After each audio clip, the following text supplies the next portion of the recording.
The carriage wheels cracked against the gravel path like old bones snapping under winter frost. Evelyn Ashworth pressed her gloved fingers against the rain-streaked window and watched Thornfield Hall rise from the mist, like something that had crawled out of a grave and refused to lie back down. 3 stories of grey limestone, ivy strangling the east tower, a dozen darkened windows staring back at her with the hollow look of a house that had forgotten what laughter sounded like.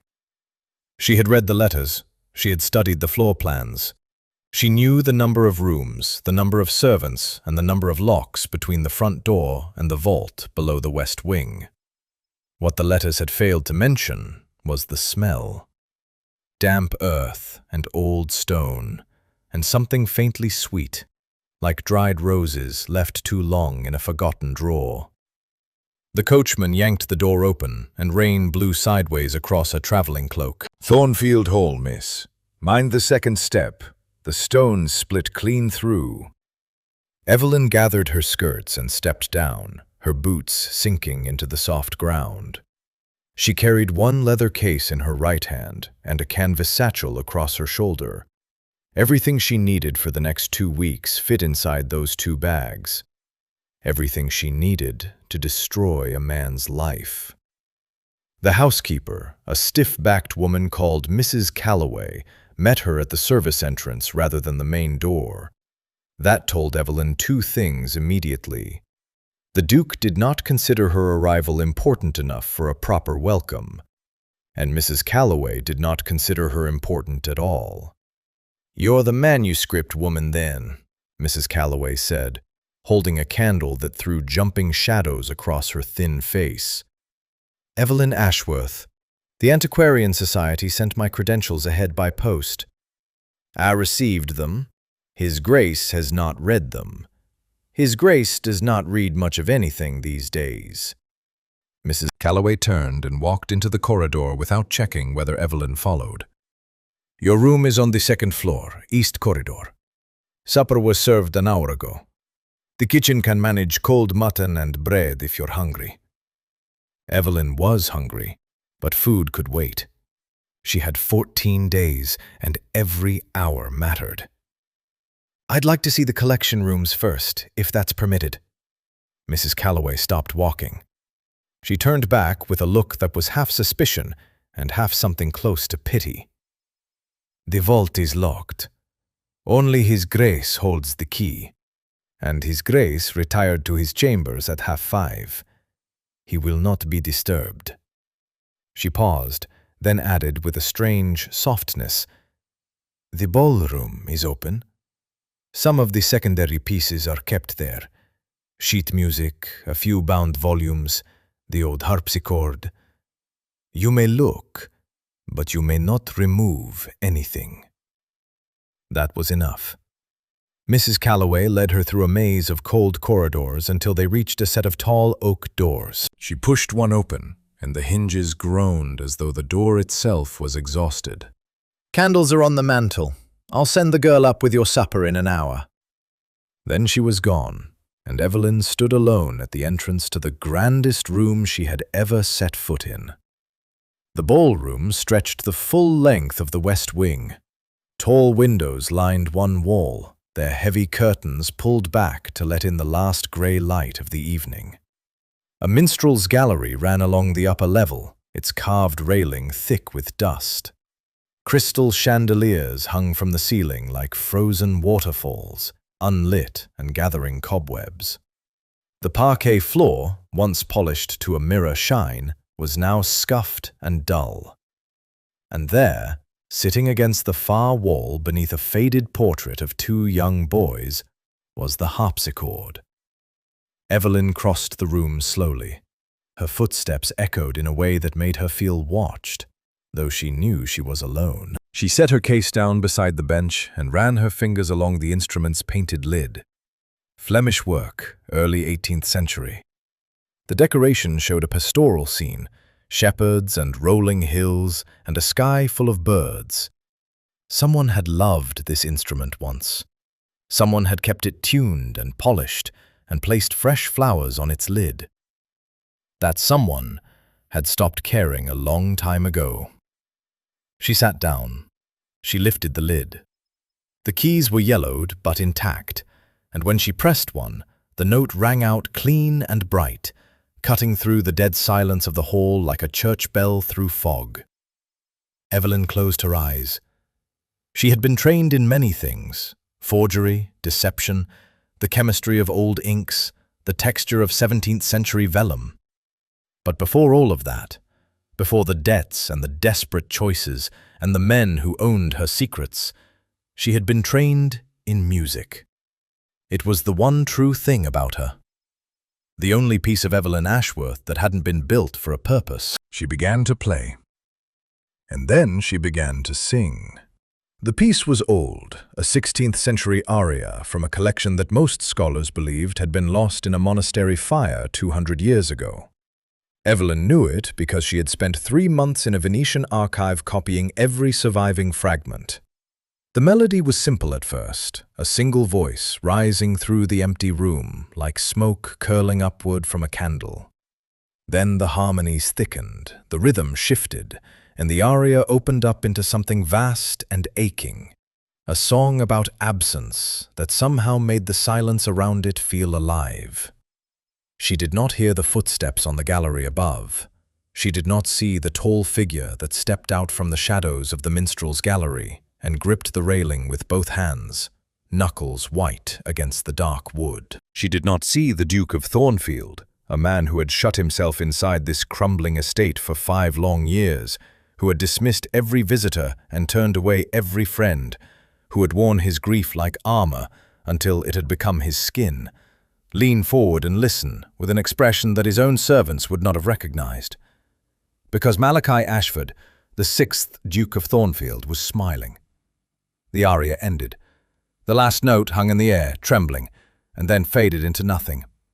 Evelyn opened her eyes. That was Edmund's favorite.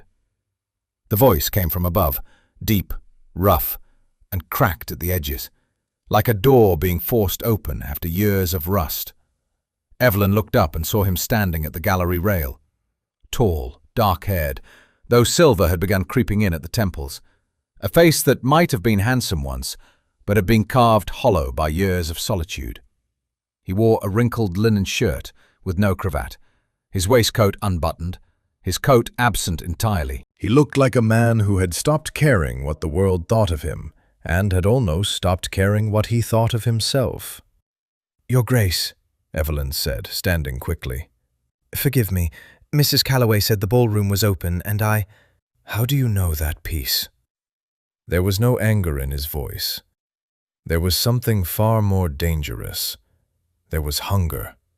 The hunger of a man who had just heard a ghost speak, and who would give anything to hear it speak again. "I studied with the Antiquarian Society's music division," Evelyn said carefully. "The aria is from the Monteverdi Apocrypha. Most of the collection was destroyed, but fragments survived in—" Edmund spent 4 years searching for that aria. Malachi's grip on the railing loosened. His hands dropped to his sides. He wrote to every archive in Italy. He believed it was the key to restoring the complete manuscript set. A pause. He died before he found it. Evelyn said nothing. She understood in that moment exactly what she had walked into. The manuscripts, the locked vault, the 5 years of silence. It was all connected. The entire estate was a mausoleum, and Malachi was its keeper, and she had come to rob it. "Mrs. Calloway tells me you are here to catalogue and assess the collection," Malachi said, straightening. Some of the old authority crept back into his voice, the voice of a man who owned 12,000 acres and answered to no one. "I had intended to meet with you in the morning, but I think the morning can wait." He disappeared from the gallery.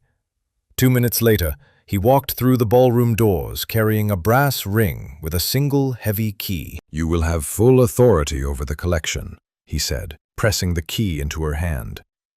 "Every manuscript, every score, every page.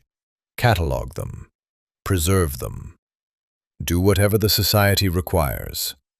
His eyes held hers with an intensity that made her stomach tighten. Edmund would have wanted someone who could sing that aria, to be the one looking after his life's work. Evelyn curled her fingers around the key. The brass was cold against her palm. "Thank you, Your Grace. I'll take the greatest care." Malachi nodded once. Then he turned and walked out of the ballroom without another word, and Evelyn stood alone in the candlelight, holding the key to everything she had come to steal. Evelyn slept 3 hours that night. The guest chamber Mrs. Calloway had prepared for her was clean enough, but carried the particular chill of a room that hadn't been occupied in years. The sheets smelled of lavender sachets and cedar, and the mattress dipped in the center, where some long-forgotten guest had worn a groove into the stuffing. She lay awake, listening to the wind push against the windows, and thinking about the key on the nightstand beside her. She had expected weeks of careful maneuvering to gain access to the vault. She had rehearsed conversations, prepared academic references, even memorized passages from 3 published papers on Renaissance sacred music in case Malachi tested her credentials. The syndicate had spent 4 months building her cover, the false appointment with the Antiquarian Society, the forged letters of introduction, the carefully constructed history of a young woman scholar with just enough published work to seem credible and just enough obscurity to avoid close scrutiny. All of it rendered unnecessary by a single song. She turned the key over in her fingers. The brass was old, heavy, and warm now from her touch. 1 key, 1 vault, 1 manuscript worth more than every house on the street where she had grown up in Cheapside, stacked together and sold twice over. Dawn came gray and slow.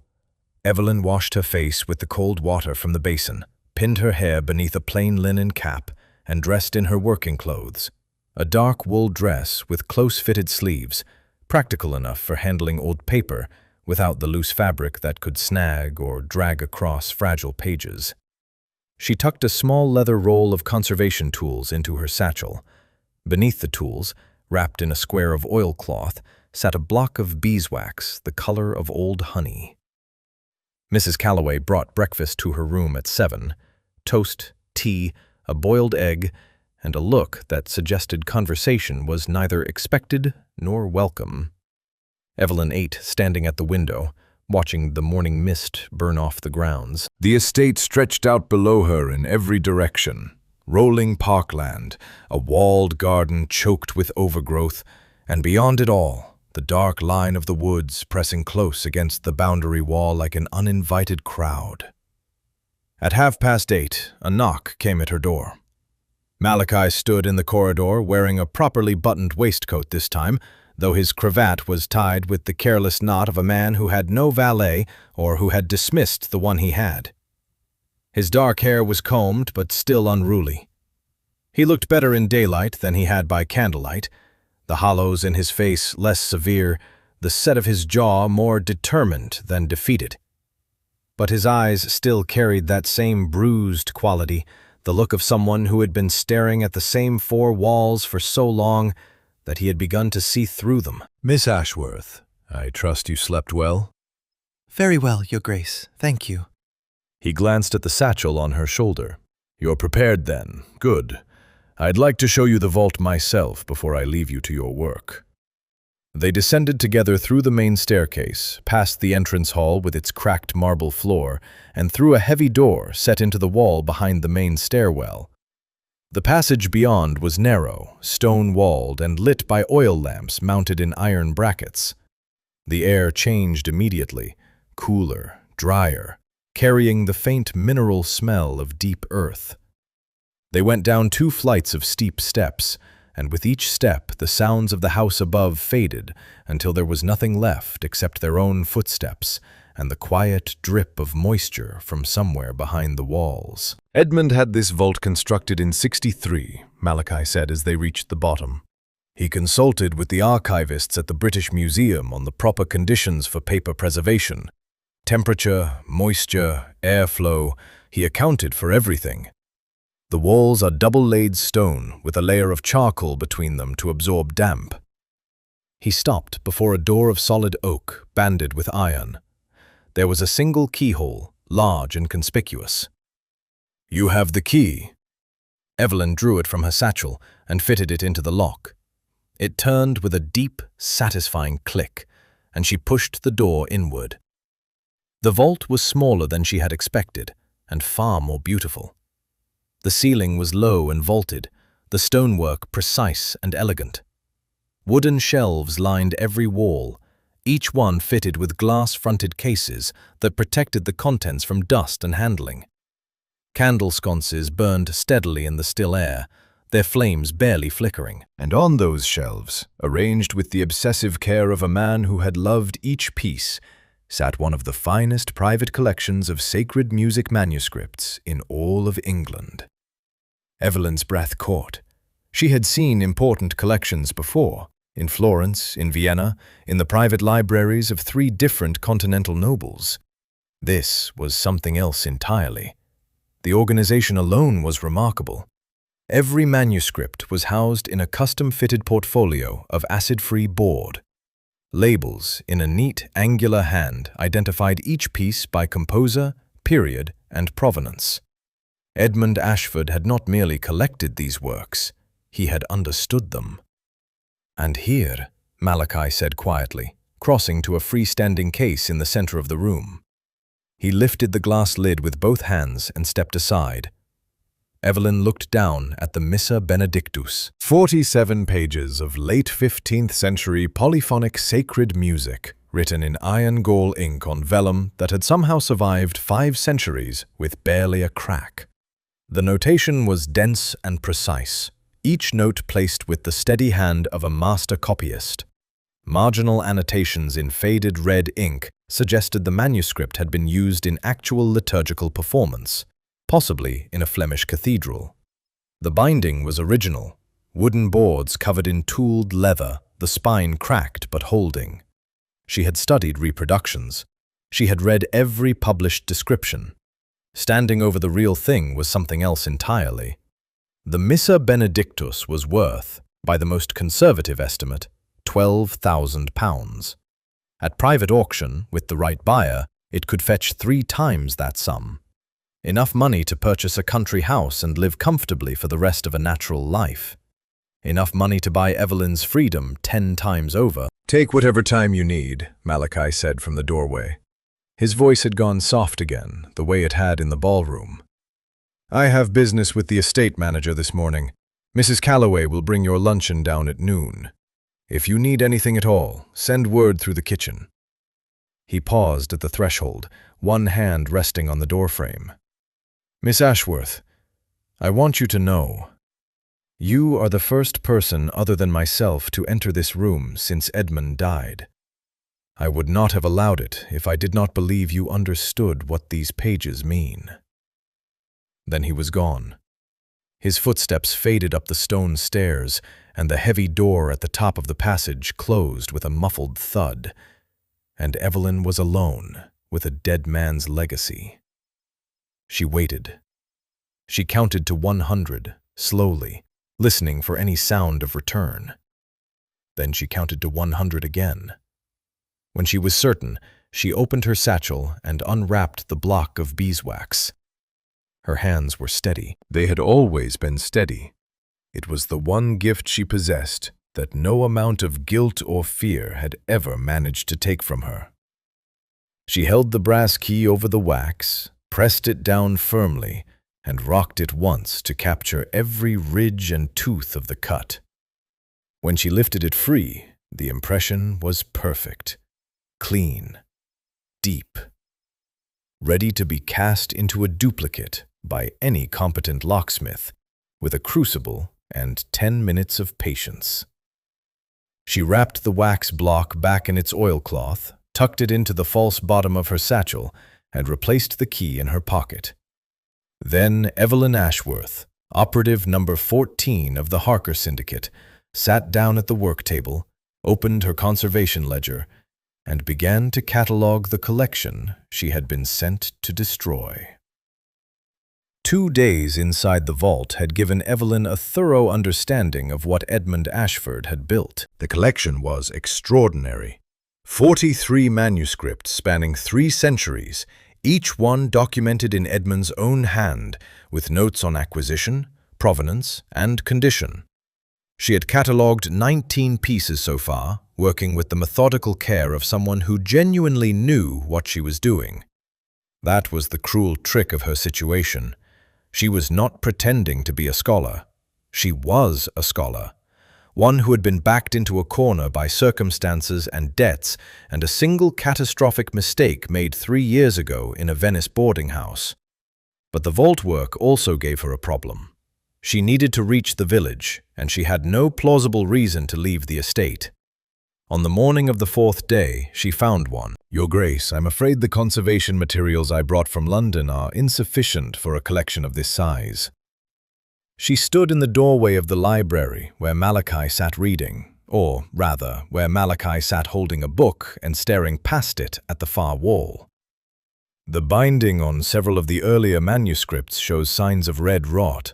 I'll need fresh archival paste, and the inks I use for annotation are running low. There's a stationer in the village who may carry rag paper and oak gall ink. Malachi looked up. The faint trace of warmth she had seen in the ballroom was still there, buried beneath the habitual gravity of his expression. Thompson's shop on the High Street. He supplies the parish church with their record-keeping materials. Tell him to put whatever you need on the estate account. He paused. Take the gig rather than the carriage. The mountain road is too narrow for the larger wheels this time of year, and the rains have made a mess of the lower crossing. Thank you, Your Grace. Malachi. She blinked. You are living under my roof and handling my brother's life's work. I think we can dispense with formality, Miss Ashworth. Then you must call me Evelyn. Something shifted in his face, a softening around the mouth, a brief lowering of the wall he kept between himself and the rest of the world. He nodded once and returned to his book, and Evelyn left before the warmth in his voice could settle any deeper under her skin. The gig was a light two-wheeled affair pulled by a dappled grey mare who knew the road better than Evelyn did. The track wound down from the estate through dense woodland, crossed a stone bridge over a rushing stream swollen with spring rain, and climbed again through open moorland before dropping into the village of Harrogate. It was a small place, a church with a square Norman tower, a public house, a blacksmith, a row of stone cottages with slate roofs, and Thompson's stationery shop wedged between the post house and a bakery. Evelyn tied the mare outside Thompson's and spent 20 minutes selecting supplies she genuinely needed: rag paper, a bottle of iron gall ink, a packet of wheat starch for paste, and a roll of linen tape for binding repair. She asked Thompson to wrap everything carefully and charge the Duke's account. The old shopkeeper raised his eyebrows at the mention of Thornfield Hall, but said nothing beyond confirming the account was still open. She carried the parcel outside and placed it in the gig. Then she walked next door to the post house. The Harrogate post house served as the village's connection to the wider world. Mail coaches passed through twice weekly on the road between the northern counties and the coast. The building was old, low-ceilinged, and smelled of pipe tobacco and damp wool. A wooden counter divided the front room from the sorting area behind, and a few chairs lined the wall for travelers waiting on the next coach. One of those chairs was occupied. The man sitting in the corner had the look of a London clerk dropped into the countryside against his will. Thin, sharp-featured, with pale eyes that tracked movement the way a cat watches a bird through glass. He wore a brown traveling coat that was too heavy for the season, and a hat pulled low enough to shadow his face. His boots were caked with mud, but the leather beneath was expensive. He held a folded newspaper on his knee, though his eyes had not once moved to the printed page. "Miss Ashworth," he said, "you're early. I expected another 3 days at least before you surfaced." Evelyn did not sit down. She stood near the counter with her back straight and her hands clasped in front of her, aware that the postmaster was occupied in the sorting room behind the partition, but could return at any moment. I have access to the vault, Mr. Voss. I know you do. I have people who watch the roads. He folded the newspaper and set it aside. What I want to know is whether you have access to the manuscript. The Missa Benedictus is in the central case. Original binding, original vellum. 47 folios. The condition is remarkable. Condition is the buyer's concern. Delivery is yours. Voss leaned forward, resting his elbows on his knees. His voice dropped, though there was nobody close enough to hear. The arrangement has changed, Evelyn. The buyer has moved his departure forward. He sails from Portsmouth on the 24th. That gives you 10 days. Something cold settled in Evelyn's chest. The original timeline was 3 weeks. I need that time to study the manuscript, prepare the extraction, and ensure— The original timeline is dead. 10 days. Voss reached into his coat and drew out a small leather folder. He opened it just enough for Evelyn to see the edge of a document inside. Heavy cream paper, official letterhead, a wax seal she recognized. Her stomach dropped. You know what this is, Voss said quietly. She knew. It was the original police report from Venice, the one that described, in precise and damning detail, how Evelyn Ashworth had been caught inside the private archive of the Contessa di Ferrara with 3 forged letters of introduction and a stolen catalogue raisonné worth £600. The charges had been dropped because the Harker syndicate had paid the Contessa's solicitors a considerable sum in exchange for Evelyn's skills and permanent cooperation. The police report had been suppressed, but Voss kept his own copy. He always kept his own copy. 10 days, Evelyn. Bring me the original Missa Benedictus. The real one, mind you. I'll have it examined before any payment changes hands. Deliver the manuscript and your debt to the syndicate is cleared. Your record vanishes. You walk free. He tucked the folder back inside his coat. Fail, and I send this report to every antiquarian society, every university, every museum and private collector in England. Your name will be ashes. You'll never work again, never publish, never set foot inside an archive without being escorted out by the nearest constable. He smiled with the easy confidence of a man who had made this same speech many times before and had never once needed to repeat himself.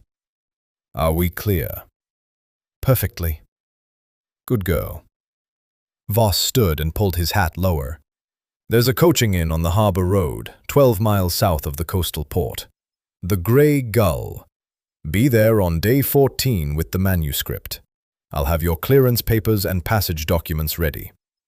He walked past her without another glance and disappeared through the post-house door into the village street.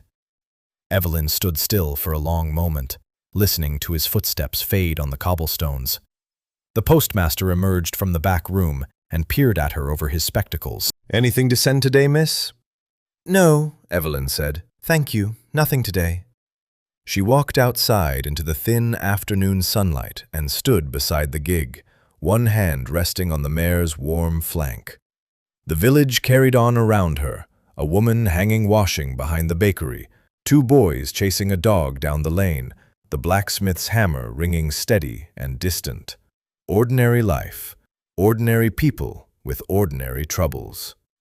Evelyn climbed into the gig, gathered the reins, and turned the mare back toward Thornfield Hall, carrying the weight of 10 days on her shoulders and the growing certainty that whatever she did next would destroy someone who did not deserve it. The library at Thornfield Hall occupied the ground floor of the east wing and had the particular silence of a room built to hold thought. Floor-to-ceiling shelves of dark oak lined 3 walls, packed tight with leather-bound volumes whose spines had faded to the color of old tobacco. A marble fireplace dominated the 4th wall, its mantel cluttered with brass instruments, a sextant, a magnifying lens on a stand, a small orrery with its planets frozen mid-orbit.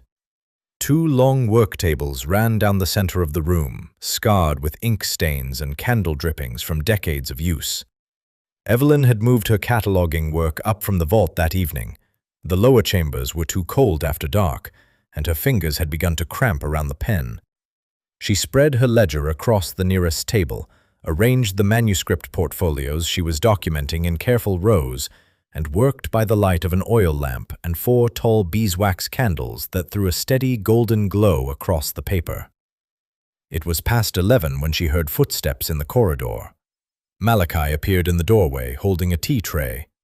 He had removed his coat and rolled his shirt sleeves to the elbow, and his hair had the disheveled look of a man who had tried to sleep and failed. He stood for a moment, watching her work, as though deciding whether to enter his own library. "I saw the light from the corridor," he said. "I thought perhaps a lamp had been left burning." "Just me, I'm afraid. I wanted to finish the secondary inventory before morning." He crossed the room and set the tray on the far end of the table. 2 cups, a pot of tea, a small jug of milk, and a plate of shortbread that looked like it had been cut by someone unfamiliar with the geometry of biscuits. Mrs. Calloway's work, almost certainly. "May I sit?" "It's your library, Your Grace." "Malachi." "Malachi, of course. Forgive me."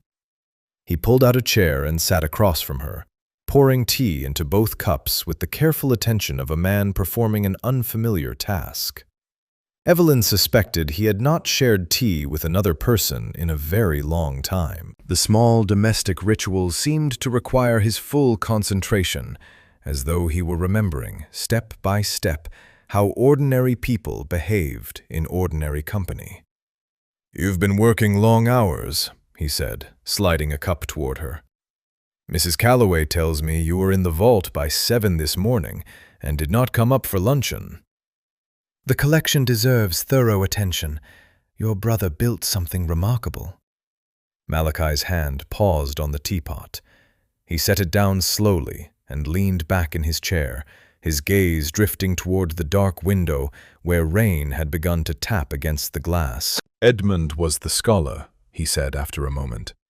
"I was the elder son, the one groomed for the title and the land and the endless business of keeping 12,000 acres from falling into ruin.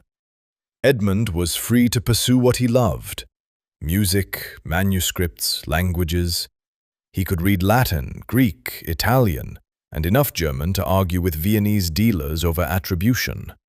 A faint smile crossed his face and disappeared.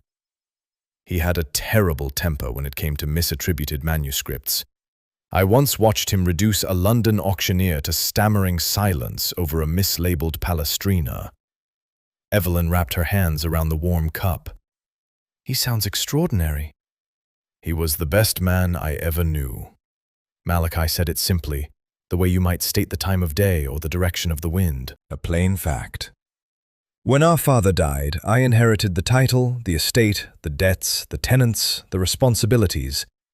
Edmund inherited nothing except his freedom, and he used every minute of it. He traveled across Europe for 15 years, tracking down manuscripts that had been scattered by wars and revolutions and the general carelessness of people who did not understand what they held. He brought them here, to this house, because he trusted me to keep them safe."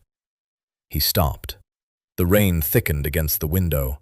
Somewhere deep in the house, a clock struck the half-hour. "What happened to him?"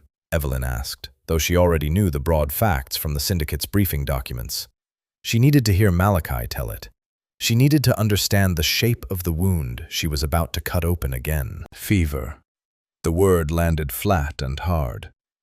He had been in Naples, negotiating for a collection held by a monastery that was closing its doors. The fever took hold on the journey home. By the time he reached Dover, he could barely stand. I brought him here to Thornfield because he asked me to. He wanted to die in the house where the manuscripts were. He wanted to know they were safe." Malachi reached for his tea, then seemed to think better of it and set his hand flat on the table instead. "He died in the room above the ballroom. The last thing he heard was the harpsichord.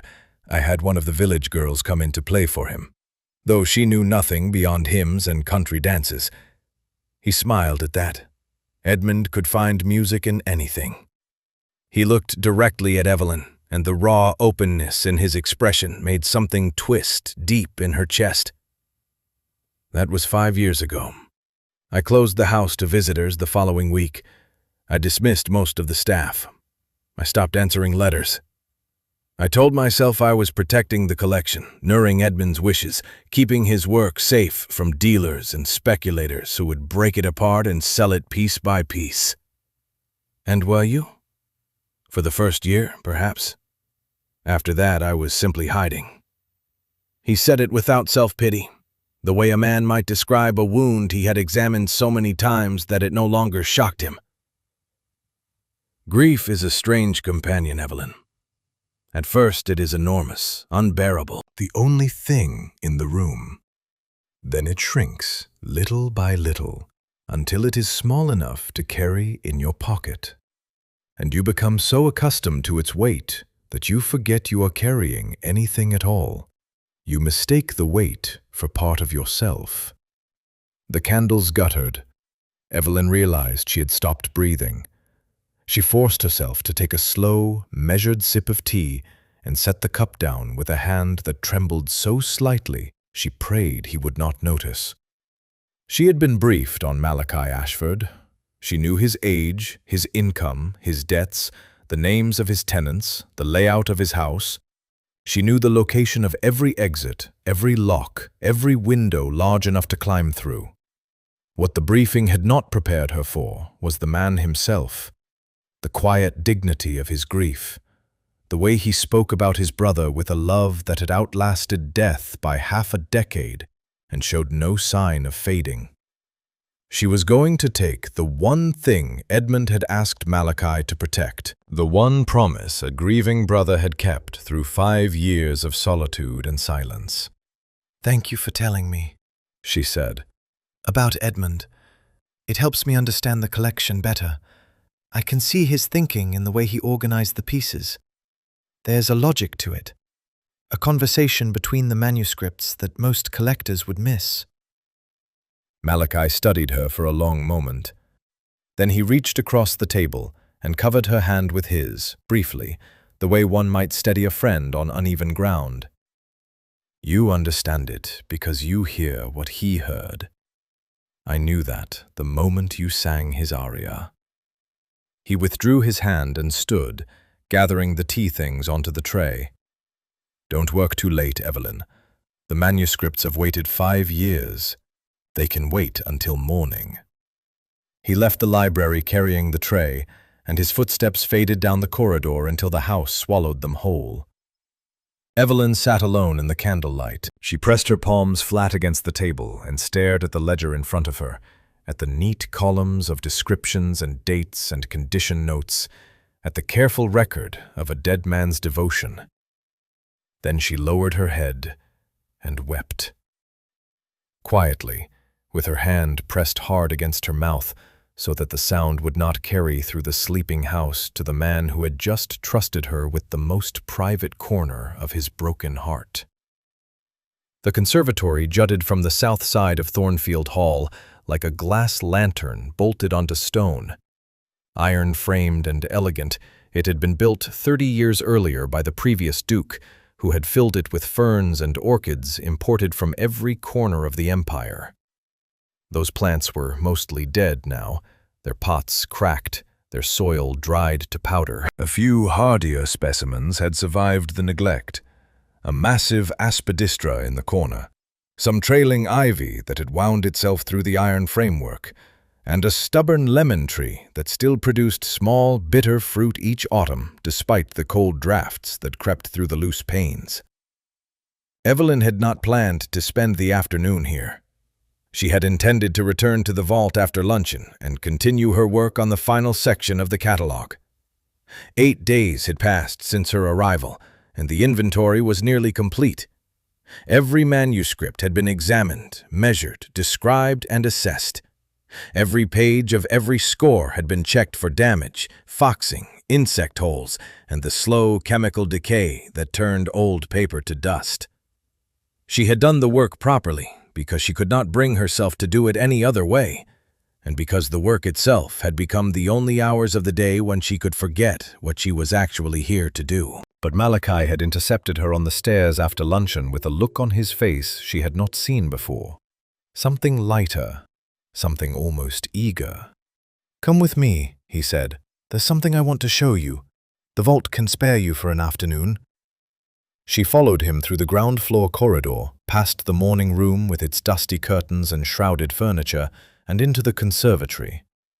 The afternoon sun poured through the glass roof and threw patterns of light across the stone floor, and for the first time since her arrival, Thornfield Hall felt almost warm. Malachi led her to a wrought iron table near the lemon tree where he had laid out a leather portfolio, a pot of ink, and 2 pens.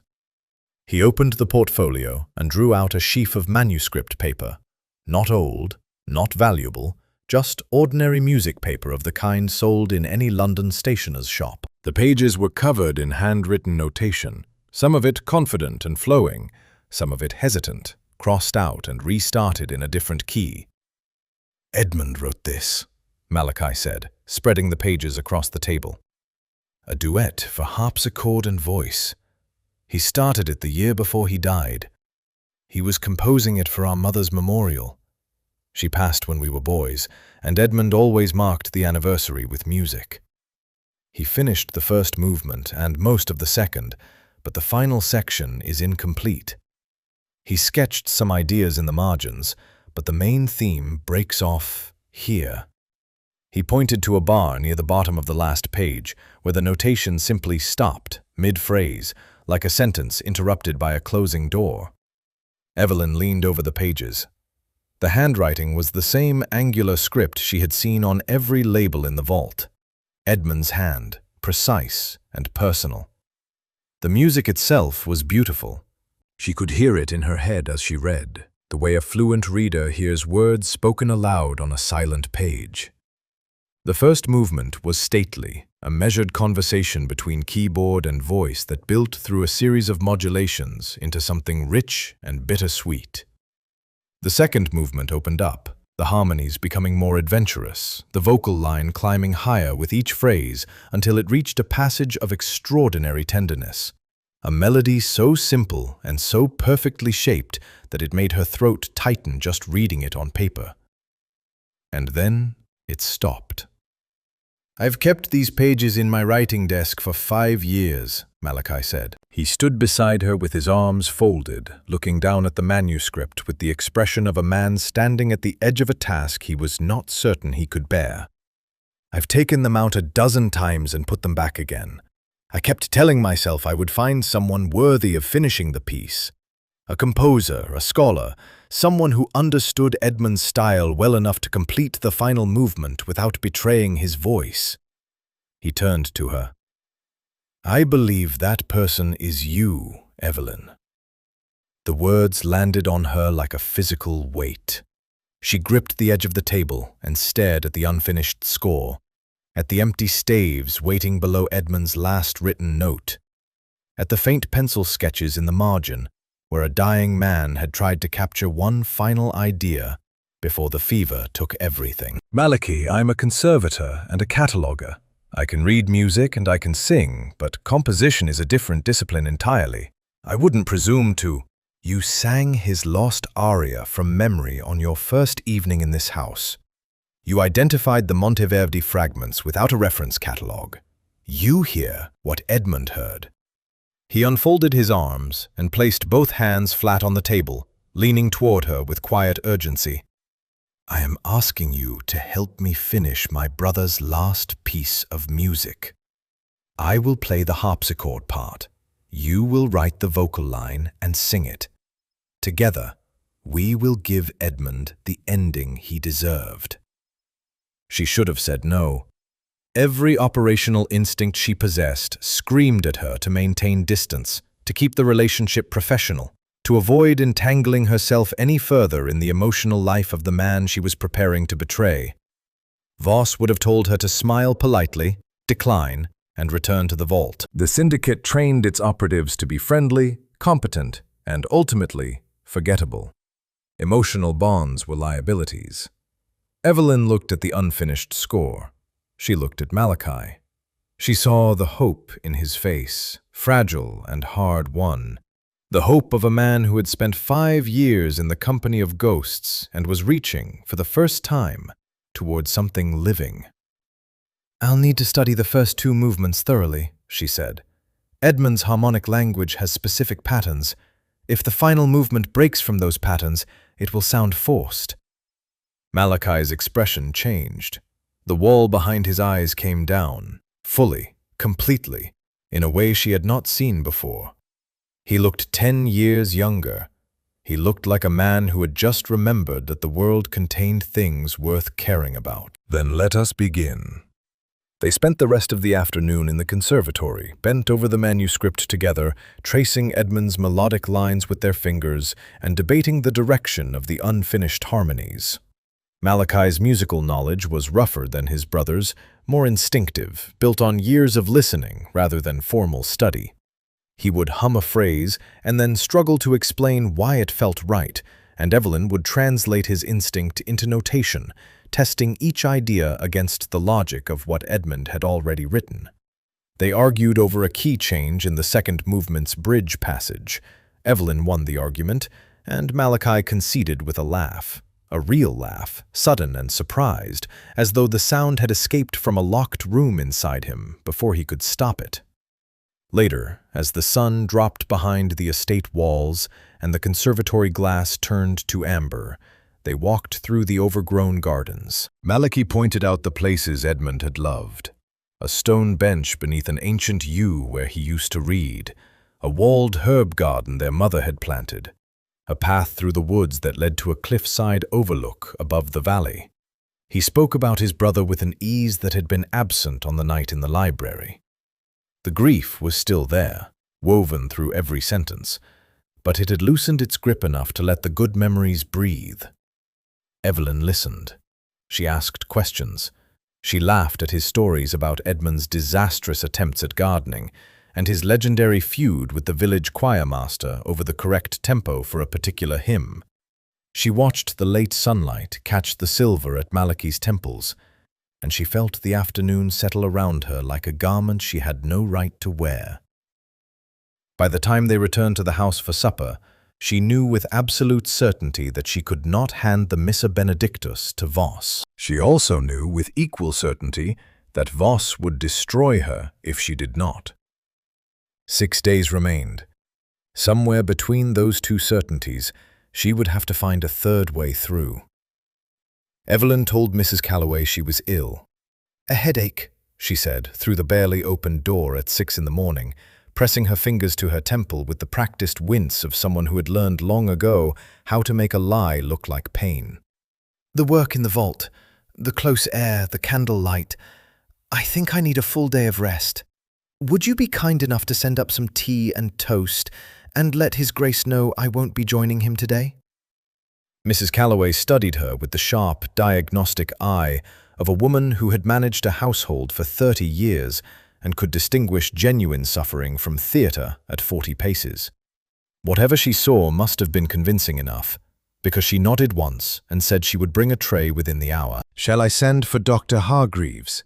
He's in the village on Tuesdays." "That won't be necessary. Rest and quiet will put me right."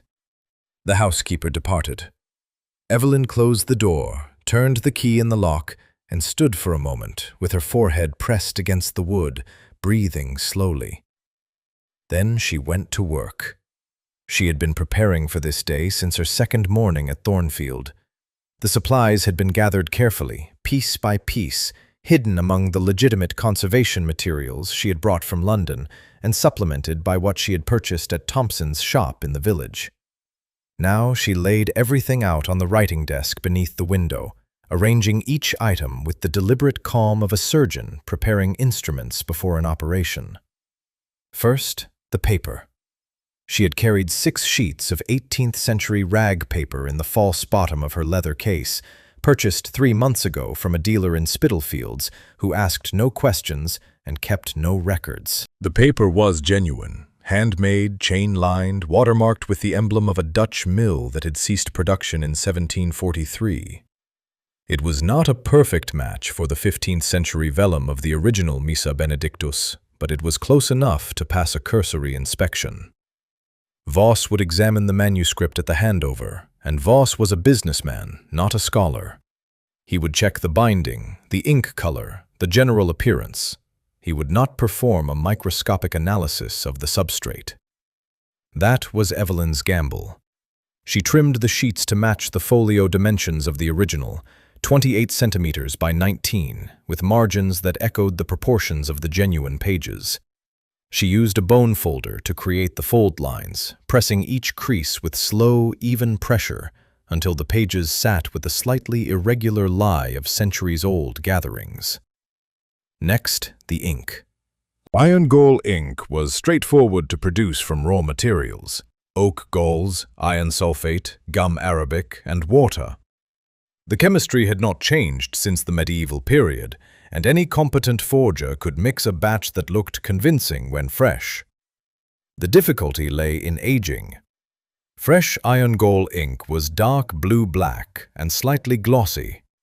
Old iron gall ink had oxidized to a warm brown, its surface flat and dry, its edges softened by centuries of slow chemical change. Replicating that transformation in a matter of hours required tricks that Evelyn had learned from a disgraced restorer in Florence who had spent 20 years manufacturing fake Renaissance drawings before the authorities caught up with him. She mixed the base ink in a small ceramic dish, adjusting the proportions by eye until the color matched her memory of the original. Then she added a measured quantity of tannic acid, just enough to accelerate the oxidation process without making the ink too brittle. She would heat each page gently over a candle flame after the ink dried, forcing the chemical reaction forward by hours instead of waiting centuries for nature to do the work. The writing itself was the greatest challenge. Evelyn had spent 2 full days in the vault studying the hand of the original copyist. 15th century liturgical notation followed strict conventions, square noteheads on a 4-line staff, with specific proportional relationships between notes that modern musicians would find alien. The copyist of the Missa Benedictus had a distinctive style, slightly elongated ascending stems, a particular flourish on the clef signs, and a tendency to compress the spacing at the end of each line as though perpetually running out of room. These were the details that separated a competent forgery from a masterwork. Evelyn had filled 9 pages of her private notebook with practice copies of the original hand, training her muscles to reproduce each stroke until the movement felt natural. She dipped her pen, steadied her wrist, and began. The first page took 2 hours. The notation was dense. 47 folios of polyphonic sacred music meant 47 pages of intricate, closely written score that had to be reproduced with absolute fidelity. Every note, every rest, every marginal annotation in faded red ink had to appear in its correct position on the page. Evelyn worked from memory and from the detailed measurements she had recorded in her catalogue, cross-referencing every line against her notes. Mrs. Calloway knocked at noon with a tray.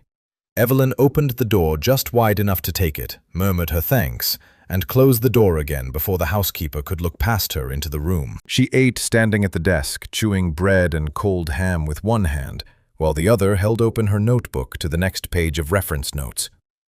By 3 o'clock she had completed 12 folios. Her hand ached, her eyes burned from the close work. The room smelled of iron gall and candle smoke, and her fingers were stained dark brown from the ink. She stretched, paced twice around the room, and sat down again. By 7 o'clock, 29 folios. She lit additional candles as the daylight faded, clustering them around the desk until the workspace blazed with warm yellow light. The draft from the window made the flames dance, and she stuffed a rolled towel against the gap beneath the sash to keep the air still. Any tremor in the light meant a tremor in her hand, and a tremor in her hand meant a stroke out of place, and a stroke out of place meant starting the page again. Another knock at 9.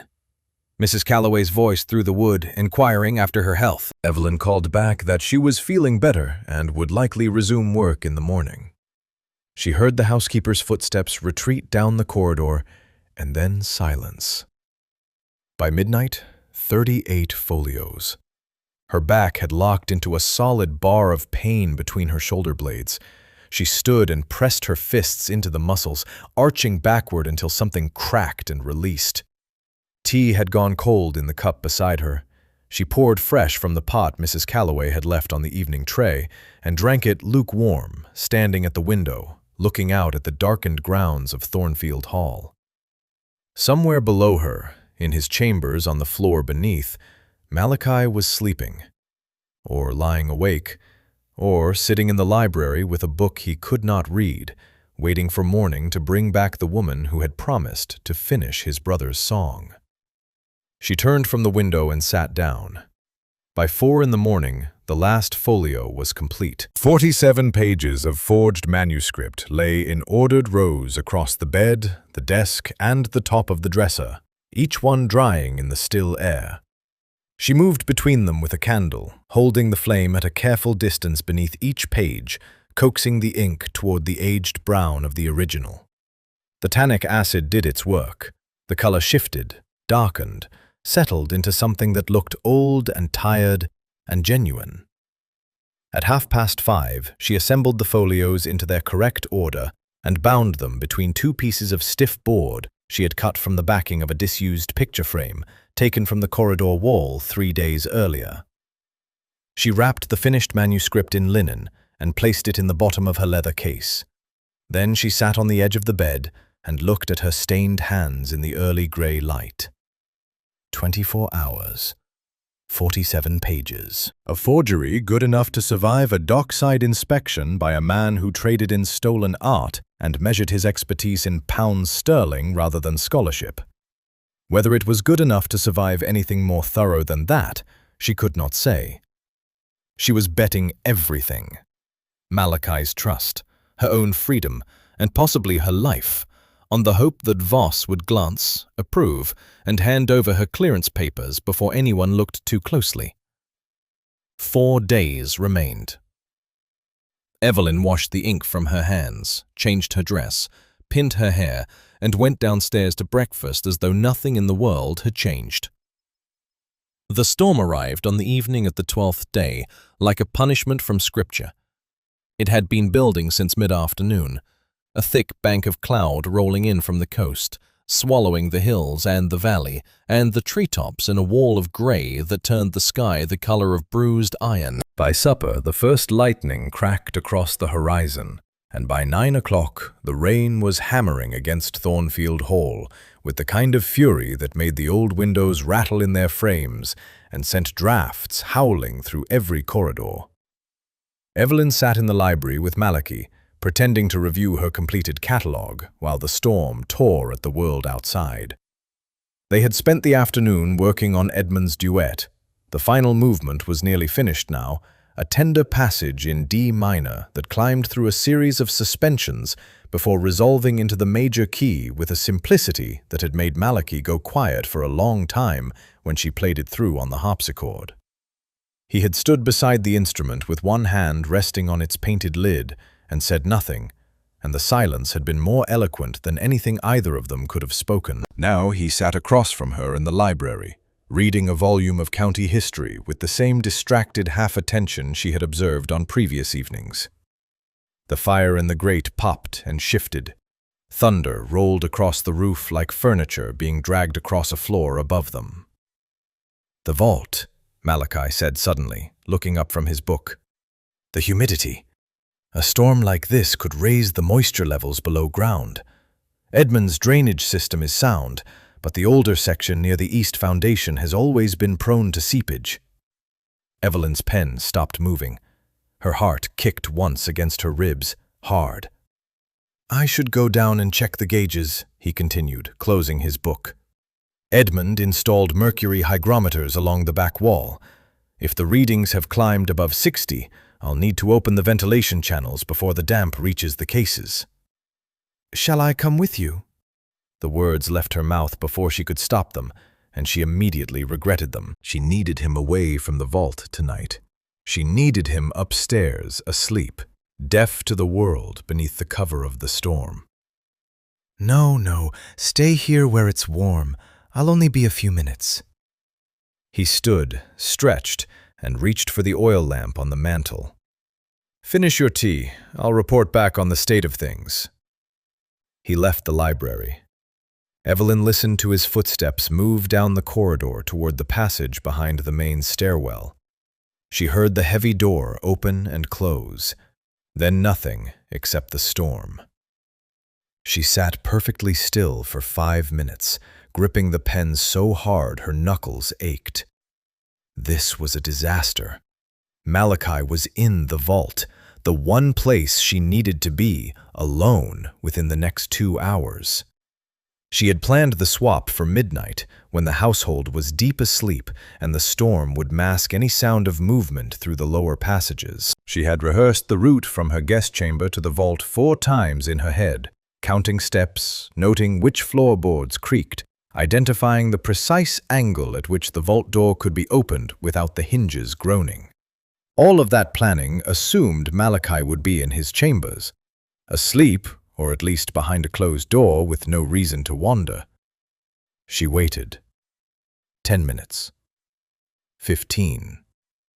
The storm intensified, a crack of lightning so close that the library windows flashed white and the thunder came less than a second later, a deep concussive boom that shook the walls. The fire guttered. One of the candles on the mantel blew out. 20 minutes. Malachi had not returned. Evelyn made her decision. She rose, crossed to the doorway, and listened. The house was silent beneath the storm.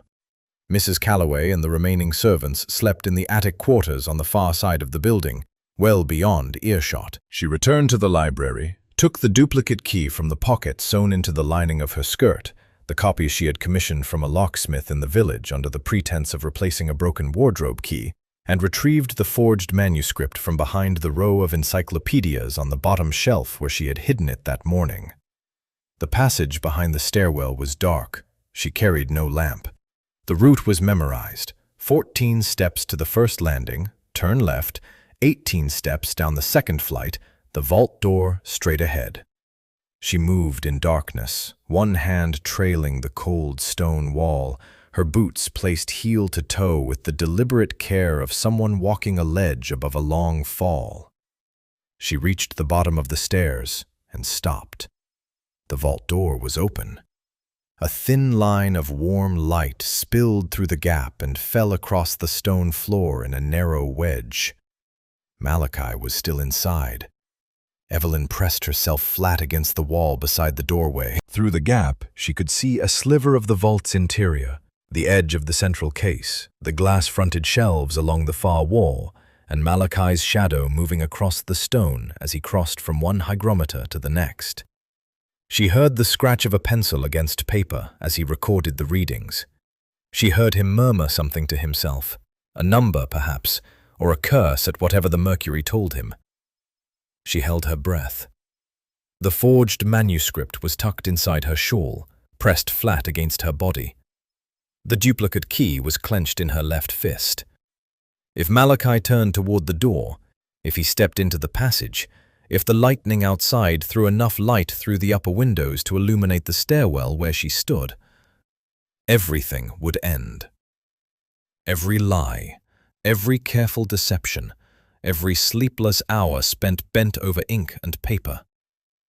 He would see the manuscript in her hands, and he would know. Minutes passed. They felt like seasons. The storm screamed overhead, and the old building groaned under the weight of wind and water, and Evelyn stood 3 feet from the open door, with her pulse hammering so loud in her ears she was certain it echoed off the stone. Then the light inside the vault shifted. Malachi's shadow moved toward the door. Evelyn pressed deeper into the alcove formed by the junction of the stairwell wall and the passage wall, drawing her dark shawl over her hair and face. She heard his footsteps. Close. Closer. Close enough that she could hear the leather of his boots creak against the stone floor. The light from his lamp swung across the passage ceiling. The edge of the beam touched the wall 6 inches from her shoulder. He stopped at the threshold. She heard him breathing. She heard the jingle of the keyring on his belt as he shifted his weight. For one unbearable moment, she was certain he had seen her.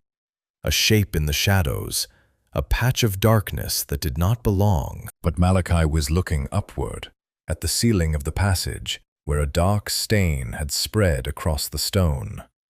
water damage from the storm seeping through the foundation from above.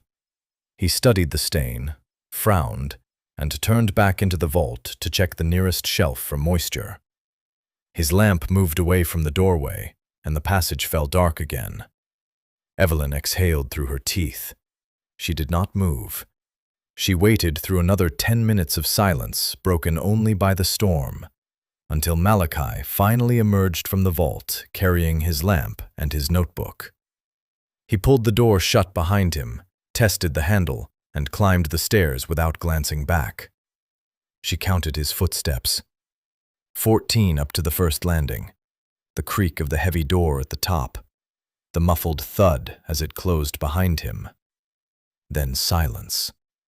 Evelyn allowed herself 30 seconds to let the shaking in her legs subside. Then she stepped out of the alcove, fitted the duplicate key into the lock, and opened the vault door.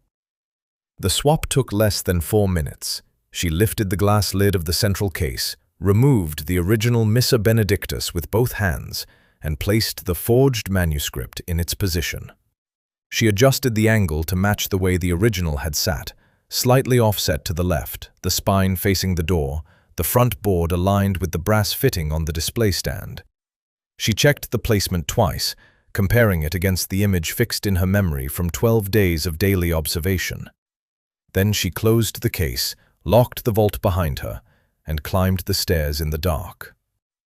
The storm covered her footsteps all the way back to her room.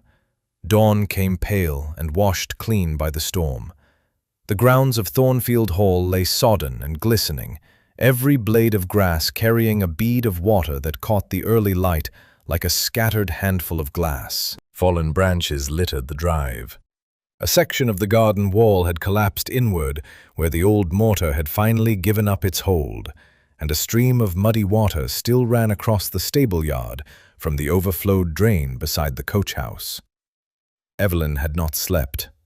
After the vault, after climbing those stairs in the dark with the original Missa Benedictus pressed against her ribs, she had sat on the edge of her bed for 2 hours, staring at the manuscript in her hands and thinking about Malachi standing at the gallery rail with that first uncertain smile breaking across his face like sunlight through a cracked shutter. She thought about Edmund, a man she had never met, who had spent his life gathering these pages from the forgotten corners of a continent, carrying them home one by one to a house in the English hills where his brother would keep them safe. She thought about Voss, waiting at the Grey Gull with his leather folder and his threats and his absolute indifference to everything these pages meant beyond their price. And somewhere around 3 in the morning, with the storm dying to a steady rain against the windows, Evelyn made her decision. She went back down. Through the dark corridor, down the stone steps, past the stain on the passage ceiling that Malachi had noticed hours earlier. She unlocked the vault with the duplicate key, opened the central case, and stood looking at her own forgery lying where the original should have been. Then she lifted the forgery out. She placed the original Missa Benedictus back in the case, exactly where Edmund Ashford had put it years ago. She adjusted the angle, spine facing the door, front board aligned with the brass fitting. She closed the glass lid and locked the vault behind her. The original manuscript was safe. It would remain at Thornfield, in Edmund's vault, in the care of the brother who had sworn to protect it. Evelyn would take the forgery to Voss. She would hand him 47 pages of fabricated Renaissance notation on 18th century rag paper treated with accelerated oak gall ink, and she would look him in the eye and tell him it was genuine, and she would pray that the 3 months she had spent studying 15th century Flemish copyists had been enough to fool a man who knew the price of everything and the provenance of nothing. It was a desperate plan. It was the only plan she had. She packed the forgery into her leather satchel, layered beneath a folded shawl and a change of linen. She dressed for travel, her grey wool riding habit, sturdy boots, her hair pinned tight beneath a bonnet that would hold against the wind on the coast road. She wrote a brief note to Mrs. Calloway explaining that she had been called to the Antiquarian Society's regional office on urgent business and expected to return within 2 days. She left the note on the writing desk where the housekeeper would find it when she came to clear the room. At 5:15, she carried her case down the servants' stair and crossed the stable yard. The stables at Thornfield were built from the same grey limestone as the main house, with a slate roof and 6 stalls opening onto a cobbled yard. Only 3 were occupied: the dappled mare who pulled the gig, a chestnut hunter that Malachi rode on his infrequent circuits of the estate, and a sturdy bay cob used by the groom for errands. The groom himself, a quiet young man called Jessup, lived above the tack room and was already awake, forking hay into the mangers with the mechanical rhythm of someone who had performed the same task every morning for years. Miss Ashworth. He touched the brim of his cap. You're about early. I need to reach the coaching road by 7. Could you saddle the bay for me? I'll bring him back day after tomorrow. Jessup nodded and disappeared into the tack room.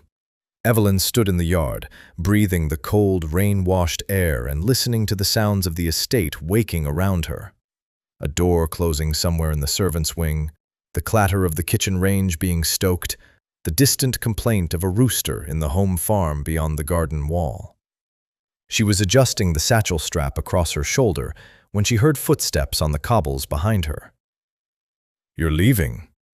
Malachi's voice. She turned and found him crossing the yard from the side door of the house, coatless, his shirt untucked and his boots unlaced, as though he had dressed in haste the moment he saw her from his window. His hair was uncombed, and his face carried the creased, unguarded look of a man pulled too quickly from sleep. The early light made him look older, but also softer. The sharp edges of his grief worn down to something rounder and more human. "I received word from the society," Evelyn said, and was surprised by how steady her voice sounded. The lie sat in her mouth like a stone. "There's a meeting at the regional office, a question about the cataloging standards for the primary collection. I need to present my preliminary findings in person." When? "Tomorrow morning. I'll need to ride to the coaching road and take the mail to the coast. I should be back within 2 days. Malachi studied her face. She held his gaze and willed herself to breathe evenly, to keep her expression composed, to be the competent, trustworthy scholar he believed her to be. "You'll miss our rehearsal," he said. There was no accusation in his voice, just disappointment, plain and undisguised, the disappointment of a man who had only recently discovered he was capable of looking forward to something. "I know. I'm sorry." "The final passage. The resolution into the major key. You said you wanted to revise the vocal line before we played it through." "I will, when I return. We'll finish it together, I promise." The word caught in her throat. Promise. She had no right to make promises to this man. She had no right to stand in his stable yard with his brother's legacy hidden in her bag and speak to him as though she were someone who could be trusted with the fragile, hard-won hope she saw in his eyes. Jessup led the saddled bay out of the stable. The horse stamped and blew steam in the morning chill, eager for the road. Evelyn reached for the reins. "Evelyn." She stopped. Malachi had moved closer. He stood an arm's length from her, and for a moment she thought he was going to reach for her hand, the way he had in the library. That brief, steadying touch that had undone something inside her she did not know how to repair. He did not touch her. He reached into his waistcoat pocket and drew out a folded piece of paper. He held it out to her. "The final bars," he said. "I wrote them last night during the storm. I couldn't sleep, and the melody kept turning in my head, so I put it down. It may be terrible. I have none of Edmund's gift for composition, but I wanted you to see it before the rehearsal." Evelyn took the paper. She unfolded it and looked at the notation, hesitant, slightly uneven, written in Malachi's blunt hand rather than his brother's elegant script. 8 bars of melody for the closing passage of the duet. She read them through once in her head, hearing the notes as clearly as if the harpsichord were playing beside her. The melody was simple, a descending phrase that echoed the opening theme of the first movement, transformed and softened, arriving at last on a sustained chord that felt like the end of a long journey. It was rough, it needed refinement, and it was, without question, the most honest piece of music she had ever been given. "It's beautiful," she said, and meant it completely. Malachi smiled. That same smile from the gallery, from the ballroom, from the evening in the conservatory, when he had laughed for the first time in 5 years. The smile of a man remembering how to be alive. "Safe travels, Evelyn. I'll see you when you return." She mounted the bay, settled her satchel against her hip, and turned the horse toward the drive. She did not look back. She knew that if she looked back, she would see him standing in the stable yard watching her go, and she would lose whatever thin thread of resolve was holding her together. The horse carried her down the gravel drive, past the collapsed garden wall, through the estate gates, and onto the open road. The morning spread wide and grey around her, and the folded paper in her pocket pressed against her chest with every stride, and the forged manuscript in her satchel weighed exactly the same as the original, but carried a burden so much heavier that she could feel it in her bones. 12 miles to the coast, 1 day until the meeting at the Grey Gull, 1 chance to fool a man who had built his career on recognizing deception. Evelyn leaned forward in the saddle and urged the bay into a canter, riding toward the sea with tears she refused to shed, burning in her eyes. The harbour town of Saltmouth sat wedged between the cliffs and the sea like a barnacle clinging to a rock. It was a working port. Fishing boats crowded the inner harbour, their masts swaying in unison with the tide, and the quayside was stacked with crates of salted cod and barrels of tar and coils of rope thick as a man's wrist. The streets climbed steeply from the waterfront in narrow, crooked lanes paved with cobblestones worn smooth by 2 centuries of boots and cartwheels. Everything smelled of brine and fish and the particular dampness of a town that lived at the mercy of the sea. Evelyn arrived shortly before noon, having spent the previous night at a coaching inn on the main road, where she had shared a room with a clergyman's wife traveling to visit her sister in Portsmouth. She had lain awake on the narrow bed, listening to the woman's steady breathing and turning Malachi's folded piece of music over and over in her fingers in the dark, reading the notes by touch as though they were letters in a language only she could understand. The Grey Gull sat on a side street 1 block up from the harbour, wedged between a ship chandler's warehouse and a solicitor's office with peeling paint on its sign. It was a respectable establishment by port town standards. Clean floors, decent ale, a dining room that served hot food at midday and cold supper in the evening. The sort of place a travelling merchant or a minor government official might stay without embarrassment. Voss had chosen it precisely because it attracted no particular attention. She tied the bay to the post outside and went in. The main room was half full with the luncheon crowd. Dock workers eating bread and cheese at the bar, a pair of naval officers sharing a bottle of claret by the window, a woman in a grey travelling dress reading a letter at a corner table. Evelyn scanned the room and found Voss at the back, seated at a table behind a wooden partition that screened him from the main dining area. He had a glass of port in front of him and the same brown travelling coat he had worn at the Harrogate post house, though today he had added a silk cravat that struck a note of vanity in the otherwise careful drabness of his appearance. A second man sat beside him. Evelyn had not expected that. He was younger than Voss, broad across the shoulders, with the rough hands and weathered face of someone who worked outdoors. A hired man, almost certainly. Muscle for the handover, in case anything went wrong. "Miss Ashworth," Voss gestured to the empty chair across from him. "You're punctual. I appreciate punctuality." Evelyn sat. She placed the satchel on the table between them, keeping one hand on the strap. "The manuscript," Voss said. There was no preamble, no enquiry after her health or her journey. Voss conducted transactions the way a butcher conducted his trade, efficiently, without sentiment, blade to bone. Evelyn opened the satchel, unwrapped the folded shawl, and drew out the forged Missa Benedictus. She had bound it between the stiff boards and wrapped it in the same linen she had used the night she completed it, adding a layer of oilcloth against the damp sea air. She set the package on the table and pulled back the wrapping to reveal the manuscript inside. Voss leaned forward. His pale eyes moved across the pages with the quick, acquisitive scan of a man pricing goods at market. He turned the first folio carefully, noting the notation, the color of the ink, the texture of the writing surface. He lifted the edge of one page and rubbed it between his thumb and forefinger, testing the weight and grain. "Vellum," he murmured. 15th century preparation, Evelyn said, keeping her voice level. Consistent with Flemish manuscript production of the period. The ink is iron gall, standard composition. The binding is original board with tooled leather. Voss turned another page. Then another.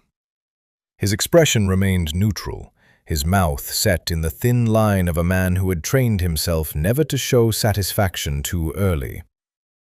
The hired man beside him watched Evelyn with the flat, incurious gaze of someone who had been told to watch, and nothing more. "The buyer will want provenance documentation," Voss said without looking up.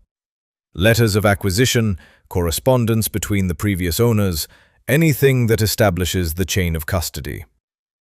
Edmund Ashford's records are in the vault. I can provide copies of the relevant correspondence, but removing the originals would raise suspicion. Copies will suffice for the initial sale. The buyer is not purchasing legitimacy, he is purchasing the object." Voss turned to the final pages of the manuscript, studying the notation with the careful attention of a man counting banknotes. Then he reached into his coat and produced the leather folder Evelyn had seen at the post house. Her clearance documents. The papers that would cancel her debt to the syndicate and erase the Venice incident from every record Voss controlled. He placed the folder on the table beside the manuscript. "Your account is settled," he said. "Passage documents to Calais are included, should you wish to leave the country. I'd recommend it. The Ashford estate will eventually discover the loss, and when they do, your name will be the first they mention to the authorities." Evelyn reached for the folder. Her fingers touched the leather. 3 years of debt, of fear, of sleeping in rented rooms and checking every shadow behind her on every street, all of it dissolved by a bundle of paper and ink she had manufactured in a single day. Then Voss's hand came down on the manuscript. One moment. He had stopped on a page near the middle of the score, folio 23, a densely notated passage in the tenor voice. He tilted the page toward the light from the window, turning it at an angle that caught the surface sheen of the ink. His eyes narrowed. "This passage," he said slowly. "The ink sits differently here. The color is consistent, but the surface texture is wrong. Fresh iron gall absorbs into the substrate. Old iron gall sits on top of it, bonded to the surface by oxidation. This ink has absorbed." The room contracted around Evelyn. The noise of the dining room, the clink of glasses, the murmur of conversation, all of it receded until there was nothing left except the sound of her own breathing and the cold, precise voice of the man across the table. Voss looked up from the manuscript and fixed her with a stare that held no anger, no surprise, and no mercy. Just recognition. The recognition of a professional who had encountered a familiar species of betrayal and felt nothing more than mild professional irritation at being inconvenienced. "This is a forgery." Evelyn said nothing. There was nothing to say. The rag paper had been close enough. The notation had been precise enough. The binding, the aging, the marginal annotations, all of it had held. But the ink had betrayed her. One passage, where the tannic acid had not fully driven the oxidation, where the chemistry had fallen short by a fraction too small to see by candlelight, but visible under the cold gray light of a harbor town window. A single page out of 47, and Voss had found it. He withdrew the clearance folder from the table and tucked it back inside his coat. The hired man shifted in his chair, squaring his shoulders, his hands dropping below the table. "Stand up," Voss said to Evelyn. His voice was quiet, conversational, the voice of a man ordering a second glass of port. "Walk through the back door into the private room. Slowly, please. My associate will be right behind you." Evelyn stood. Her legs held, though she could not feel them. She walked around the partition, past the bar, and through a narrow doorway into a windowless back room furnished with a single table, 2 chairs, and a shuttered lantern that cast a dim, oily light across the bare walls.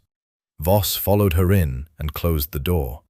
The hired man positioned himself in front of it, arms folded, blocking the only exit. "Now then," Voss said, settling into a chair with the unhurried ease of a man who had all afternoon and intended to use every minute of it. "Let us discuss what happens to operatives who try to cheat the syndicate." Voss placed his hands flat on the table and regarded Evelyn the way a creditor regards a debtor who has just been caught climbing out a back window. "You had one task," he said. "One simple, well-compensated task. Bring me the manuscript, the genuine article. And instead, you spent your time, considerable time judging by the quality of the work, producing a counterfeit. Which raises an obvious question. Where is the original?" Evelyn stood against the far wall with her back straight and her hands at her sides. The hired man blocked the door behind her. The room smelled of stale beer and lamp oil, and the shuttered lantern threw shadows that jumped each time the flame guttered in the draught creeping under the door. "At Thornfield," she said. "In the vault, where it belongs." "Where it belongs." Voss repeated the words with the flat amusement of a man tasting something sour. "How sentimental. Tell me, did the Duke weep when he showed you his brother's collection? Did he hold your hand and pour out his wounded heart over tea and biscuits? Is that what turned you?" Evelyn said nothing. "It doesn't matter," Voss continued, reaching into his coat.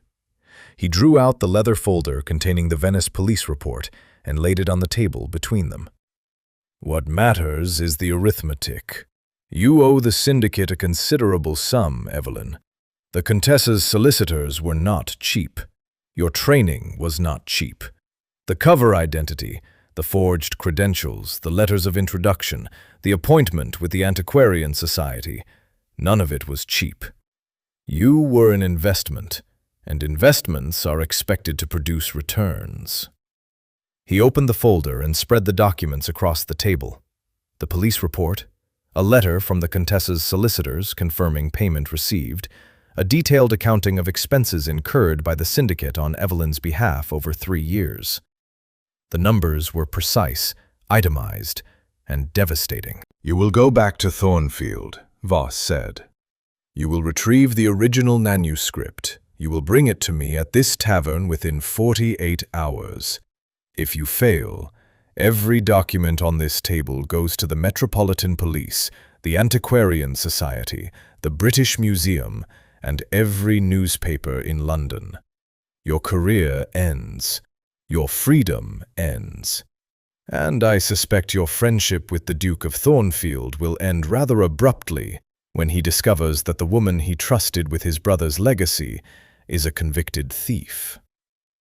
Evelyn looked at the documents on the table.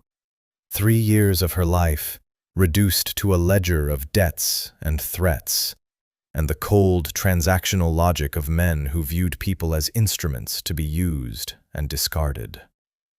48 hours, Voss said. "My associate will accompany you to ensure—" The front door of the tavern crashed open. The sound carried through the thin wall separating the private room from the main dining area. Wood striking plaster, followed by the sharp ring of boot heels on stone, and a voice that Evelyn recognized instantly, though she had never heard it raised to this volume or this pitch of authority. Where is she? Malachi. Here, in Saltmouth. The impossibility of it struck Evelyn like a physical blow, and for a moment she could not process what she was hearing. He was at Thornfield.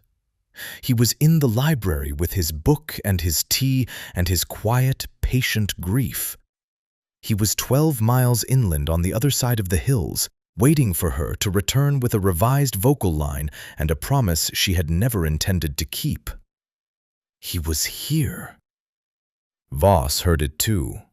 He rose from the chair and reached for the documents on the table, sweeping them back into the folder with the practiced speed of a man who understood the importance of leaving no evidence behind. The hired man at the door tensed, his hand moving to the cudgel tucked beneath his coat. Through the wall, Evelyn heard the tavern keeper's voice, high, startled, defensive.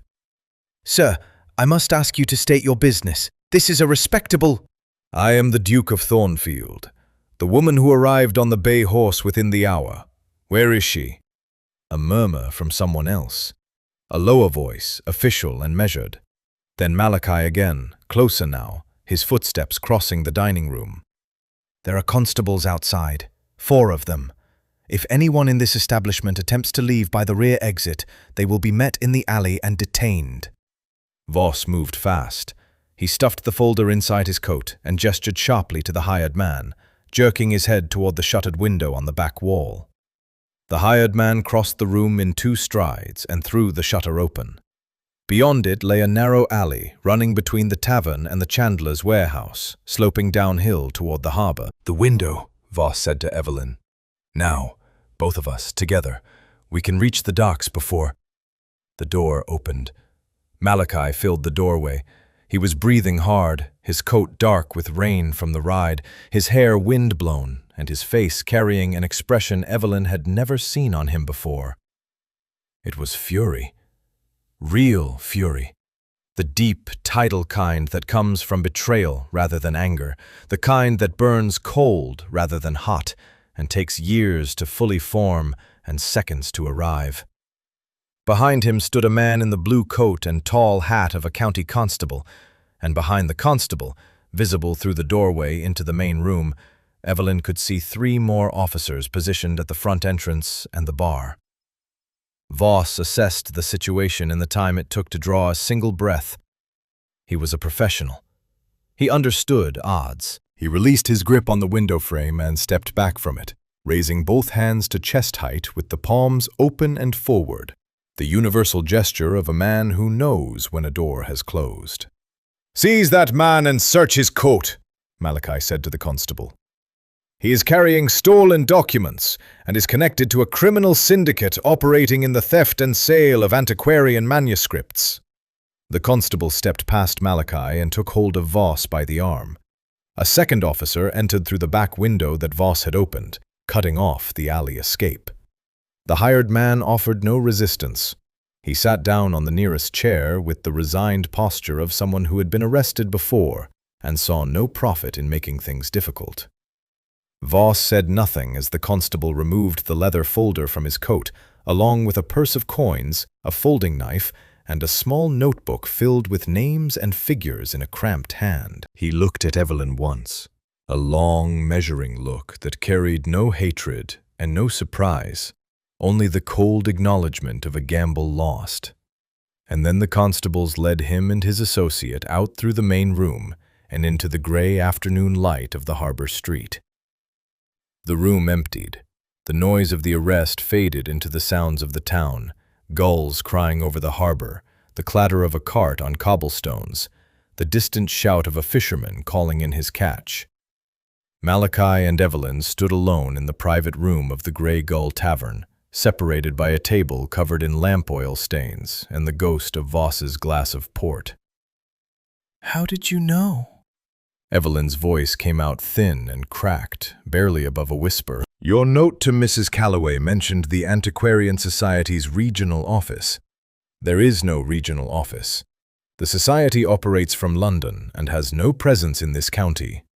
Malachi's voice was steady, controlled, held in check by what appeared to be an enormous effort of will. "I rode to the village and spoke with Thompson at the stationery shop. He told me about the man who had been waiting for you at the post house last week. A man in an expensive brown coat who asked questions about the estate. I sent Jessup ahead on the hunter to alert the constables in Saltmouth while I followed the coast road. He paused, his jaw tightened. The fury in his face had not diminished, but something else was gathering behind it. Something worse, something heavier and harder to bear. "The manuscript in your satchel," he said. "Is it the original?"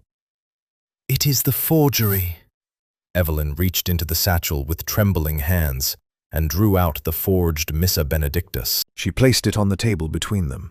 "The original is in the vault at Thornfield. I put it back 2 nights ago, during the storm. I could not take it from you. I could not take Edmund's work." Malachi looked at the forgery on the table. He did not touch it. He looked at Evelyn, and the question in his eyes was the one she had been dreading since the moment she first sat down at the harpsichord in his ballroom and sang a dead man's favorite aria to earn a living man's trust. "Who are you?" The question hung between them in the dim, oil-smelling room, and Evelyn understood that whatever she said next would determine the shape of every day that followed. "Let me tell you everything," she said, "from the beginning, all of it, and then you can decide what to do with me." 2 days passed before Evelyn returned to Thornfield Hall. Malachi had not invited her back. He had not forbidden her either. After she told him everything in the back room of the Grey Gull, the Venice arrest, the syndicate, the beeswax imprint, the forgery, the swap, and the second swap during the storm, he had listened without interrupting, standing against the far wall with his arms folded and his face unreadable. When she finished, he had said only 2 words: "Go home." She did not know if he meant London, or Thornfield, or some other place entirely, and she had not asked. She had walked out of the tavern into the salt gray afternoon, collected the bay horse from the post outside, and ridden north along the coast road until she reached the coaching inn where she had spent the previous night. She took a room, asked for writing materials, and sat down at the small desk beneath the window. She wrote through the evening and into the night, 12 pages in her own hand, undisguised, unsigned by any false name or borrowed identity. She began with Venice. The real story, the full story, the one she had never committed to paper because paper could be found and used against her. The Contessa's archive, the forged letters of introduction, the £600 catalogue she had stolen because a dealer in the Dorsoduro had promised her enough money to clear the debts her father had left behind when he died in a cheapside tenement with nothing to his name except a shelf of books and an outstanding account with every moneylender in Whitechapel. She wrote about the syndicate, how Voss had appeared at the magistrate's office in Venice like a man arriving at an auction, checkbook in hand. How he had paid the Contessa's solicitors, suppressed the police report, and presented Evelyn with a choice that was no choice at all: work for the Harker syndicate or face prosecution, imprisonment, and the permanent destruction of the only career that had ever given her life meaning. She wrote about Thornfield, about the harpsichord and the aria, and the smile on the face of a man who had forgotten how. About the vault and the manuscripts and the extraordinary, meticulous love with which Edmund Ashford had assembled his collection. About the evening in the library when Malachi had told her about his brother's death, and the afternoon in the conservatory when he had asked her to finish a song. She wrote about the forgery. Every step, every material, every technique. She held nothing back because holding things back was what had brought her here, and she was finished with it. She signed the document with her full name, Evelyn Catherine Ashworth, and sealed it in an envelope addressed to the Duke of Thornfield. On the morning of the 16th day, she rode back.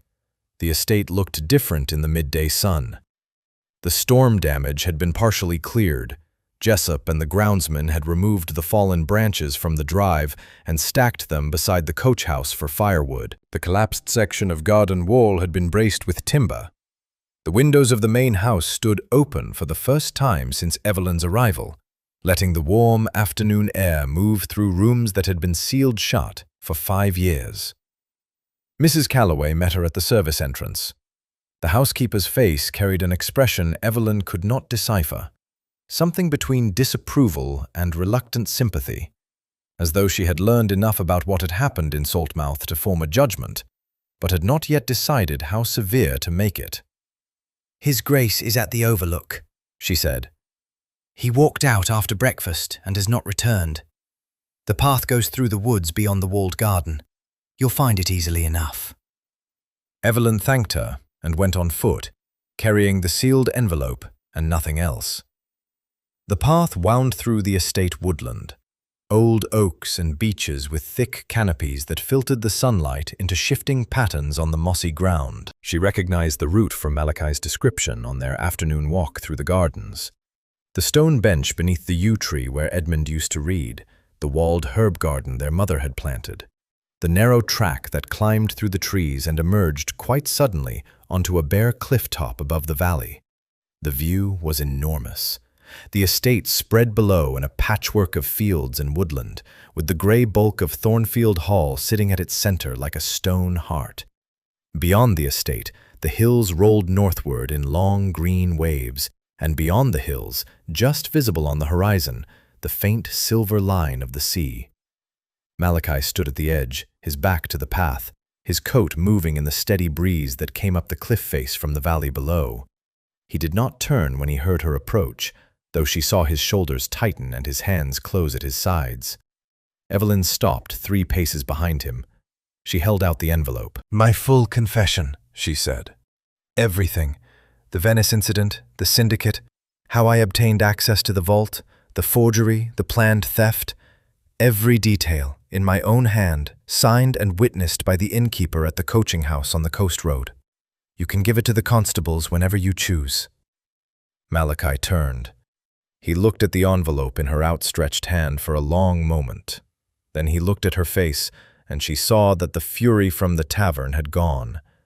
In its place was something more complicated, a weariness that went deeper than anger, layered with something she almost did not dare to name.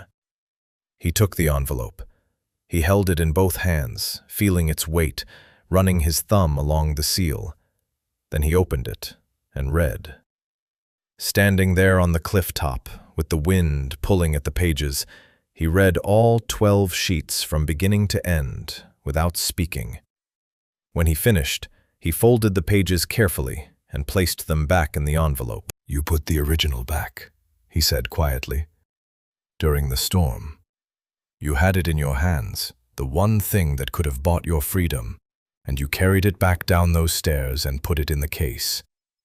"I did." "Why?" Evelyn looked out across the valley. The afternoon light was golden and clear, and somewhere below them a church bell was ringing in the village, faint and steady, marking the hour. "Because Edmund trusted you to keep it safe.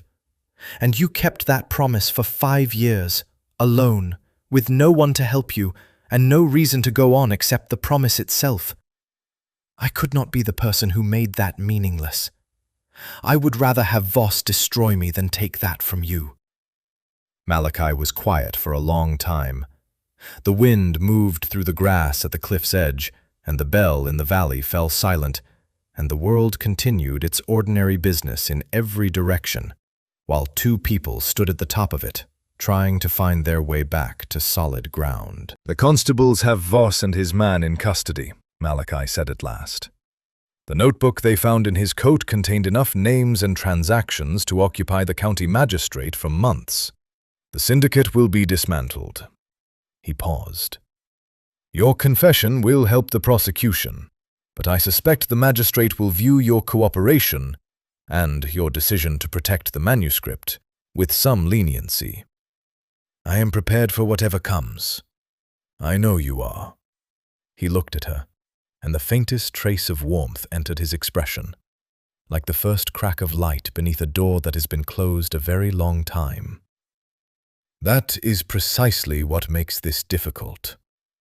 I want very much to be angry with you. Evelyn, you lied to me. You entered my house under false pretenses and copied my key and planned to steal the most valuable thing my brother left behind. I should hand this confession to the constables and let the law take its course. You should. Perhaps. He tucked the envelope inside his coat. But you also sat in my library and listened to me talk about Edmund with more genuine understanding than anyone has shown me in 5 years. You finished his song. You built a forgery so precise that it fooled a professional criminal, and you did it to protect a dead man's legacy and a living man's trust. I am not certain the law knows what to do with someone like you. I am not certain I do either. He turned back toward the path through the woods. Come inside, he said. Mrs. Calloway will have tea ready, and you look as though you haven't eaten since Saltmouth. They walked back through the woodland together, not speaking, the distance between them neither closed nor unbridgeable. The house rose through the trees ahead of them, its windows still open to the afternoon air, its gray walls softened by the golden light. In the entrance hall, Malachi stopped. He reached into his waistcoat pocket and drew out a folded piece of paper, the same sheet he had given her in the stable yard, the 8 bars of melody he had written during the storm. She had carried it all the way to Saltmouth and back, folded against her heart like a talisman.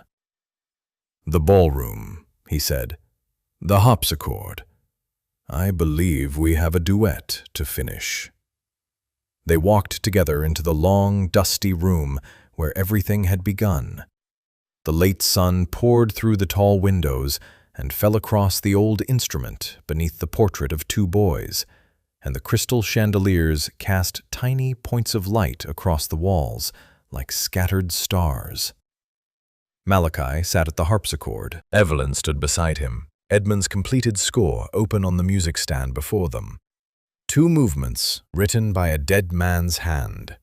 1 final movement shaped by the 2 people he had left behind. Malachi played the opening chord. Evelyn took a breath, and then she sang.